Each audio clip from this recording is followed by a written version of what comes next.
നമസ്കാരം. 53ാമത്തെ GST council മീറ്റിംഗുമായി ബന്ധപ്പെട്ട് വന്നിരിക്കുന്ന പുതിയ ഒരു സർക്കുലറിനെ കുറിച്ചാണ് ഞാനിവിടെ നിങ്ങളുമായി ഷെയർ ചെയ്യുന്നത്. Circular number 216/2024, dated 26/6/2024. 53ാമത്തെ GST കൗൺസിലിൻ്റെ തീരുമാനങ്ങൾ നടപ്പിലാക്കുന്നതിൻ്റെ ഭാഗമായി 16 പുതിയ സർക്കുലറുകളാണ് ഗവൺമെൻറ് ഇപ്പോൾ പ്രസിദ്ധീകരിച്ചിട്ടുള്ളത്. വാറണ്ടി, എക്സ്റ്റൻഡഡ് വാറണ്ടി കാലയളവിലുള്ള ഇൻപുട്ട് ടാക്സ് ക്രെഡിറ്റിനെ കുറിച്ചാണ് ഈ പുതിയ സർക്കുലർ പറയുന്നത്. ഈ സർക്കുലർ നമ്പർ 216/2024 മനസ്സിലാക്കുമ്പോൾ തീർച്ചയായും ഇതുമായി ബന്ധപ്പെട്ട മറ്റൊരു സർക്കുലർ 195/2023 കൂടി മനസ്സിലാക്കേണ്ടതാണ്. പുതിയ സർക്കുലറിൽ പറയുന്ന കാര്യങ്ങളാണ് ഞാൻ ഇനി ഇവിടെ നിങ്ങളുമായി ഷെയർ ചെയ്യുന്നത്. വാറണ്ടി, എക്സ്റ്റൻഡഡ് വാറണ്ടി കാലഘട്ടത്തിൽ ഒരു ഗുഡ്സിൻ്റെ പാർട്ടുകളോ അഥവാ ഗുഡ്സ് മൊത്തമായോ റീപ്ലേസ് ചെയ്യുകയാണെങ്കിൽ പുതിയ സർക്കുലർ പ്രകാരം manufacturing company input tax credit reverse ചെയ്യേണ്ട ആവശ്യമില്ല. ഇത് മാനുഫാക്ചറർ ഡിസ്ട്രിബ്യൂട്ടർക്ക് കൊടുത്താലും ഡിസ്ട്രിബ്യൂട്ടർ കസ്റ്റമർക്ക് കൈമാറുമ്പോഴും ഈ നിയമം ബാധകമാണ്.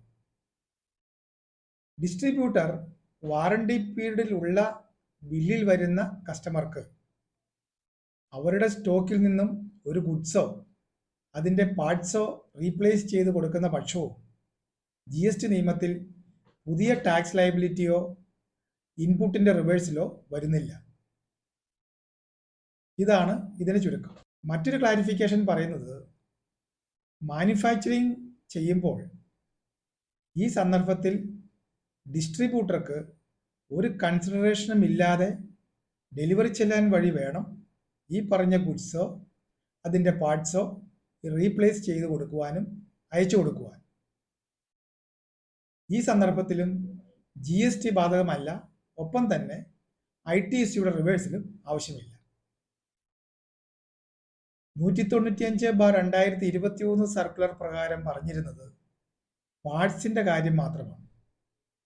എന്നാൽ പുതിയ സർക്കുലർ പറയുന്നത് ഗുഡ്സ് ആസച്ച് വാറണ്ടിയോ എക്സ്റ്റൻഡഡ് വാറണ്ടിയോ പീരീഡിൽ റീപ്ലേസ് ചെയ്താലും മാനുഫാക്ചർക്ക് GSTയുടെ ബാധ്യത ഇല്ല എന്നുള്ളതാണ് ചുരുക്കം. എക്സ്റ്റൻഡഡ് വാറണ്ടിയുടെ കാലഘട്ടത്തിൽ സപ്ലയറോ ഡിസ്ട്രിബ്യൂട്ടറോ അല്ലാതെ മൂന്നാമതൊരു പാർട്ടിയാണ് ഗുഡ്സ് സപ്ലൈ ചെയ്യുന്നതെങ്കിൽ GST ബാധകമാണ്. ഇതിൻ്റെ ഉത്തരം, ഇവിടെ എക്സ്റ്റൻഡഡ് വാറണ്ടി പീരീഡിൽ ഒരു തേർഡ് പാർട്ടി സപ്ലൈ ചെയ്യുന്ന സന്ദർഭത്തിൽ ഇത് കമ്പനിയുടെയോ ഡിസ്ട്രിബ്യൂട്ടറുടെയോ കോമ്പോസിറ്റ് സപ്ലൈയിൽ വരാത്തത് പ്രകാരം ഇത് ഒരു സെപ്പറേറ്റ് സപ്ലൈ ആയിട്ടാണ് കണക്കാക്കുന്നത്. ഇത് പ്രകാരം ഇവിടെ GST ബാധകമാണ്. അതുകൊണ്ട് ഒറിജിനൽ സപ്ലൈയുടെ സമയത്ത് ഒരു കസ്റ്റമർ എക്സ്റ്റൻഡഡ് വാറണ്ടി കൂടി എടുത്താൽ അതിൻ്റെ തുക ഒറിജിനൽ കോമ്പോസിറ്റ് സപ്ലൈയുടെ ഭാഗമാകുകയും GST ഇത് പ്രകാരം അടയ്ക്കേണ്ടതുമാണ്.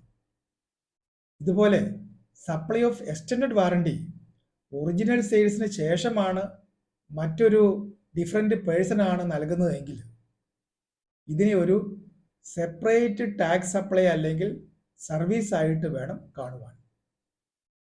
ഈ സന്ദർഭത്തിൽ GST ബാധകമാണ് എന്നാണ് ചുരുക്കം. ഇതാണ് വാറണ്ടിയും എക്സ്റ്റൻഡഡ് വാറണ്ടി പീരീഡിലുള്ള GST ലയബിലിറ്റിയെ സംബന്ധിച്ചുള്ള പുതിയ സർക്കുലർ നമ്പർ 216. Thank you.